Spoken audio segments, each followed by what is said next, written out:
एक शब्द आप लोगों ने सुना है कभी जीवन में, और ऐसा उम्मीद है कि सुना होगा, आत्मा परमात्मा। सुना है कि नहीं सुना? क्या कहते हैं?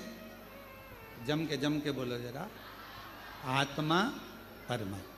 कभी आपने विचार करा कि यह शब्द का संबोधन क्यों लिया जाता है, क्यों इन शब्दों का प्रयोग किया जाता है, किस लिए इन शब्दों का बोला जाता है?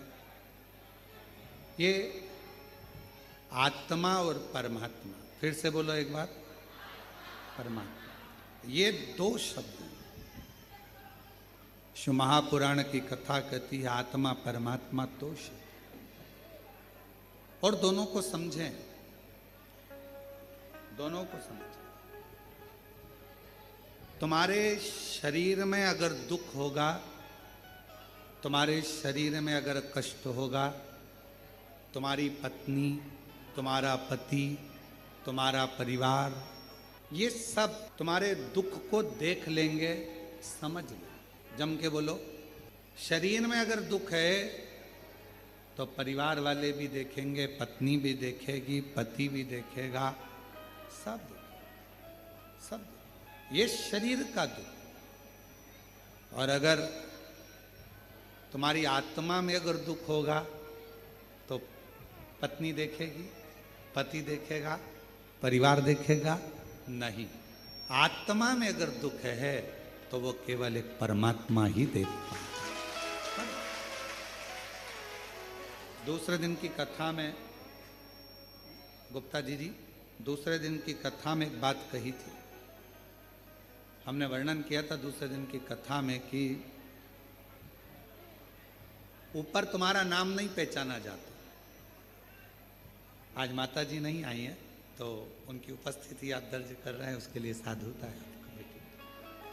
हम ऊपर आपका नाम किसी को नहीं मालूम कि कमलाबाई कौन है, बिमलेश कौन है, राम सिंह कौन है, भानु प्रताप कौन है, यह केवल नीचे चलता है,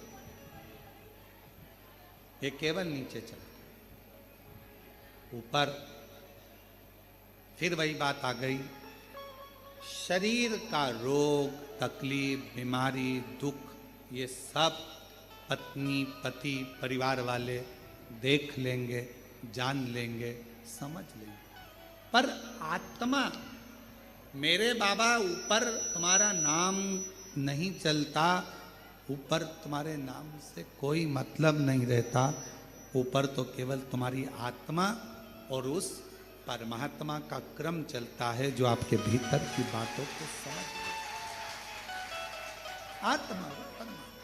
और मैंने तेरे ही भरोसे बाबा, तेरे ही भरोसे हवा बिच उड़ती जवानी, बाबा टोले तो छड़ी कटी जवानी, भोले मैं तेरी पतंग, शंभो मैं तेरी पतंग, हवा बिच उड़ती जवानी, बाबा डोर तो छड़ी नाम कटी।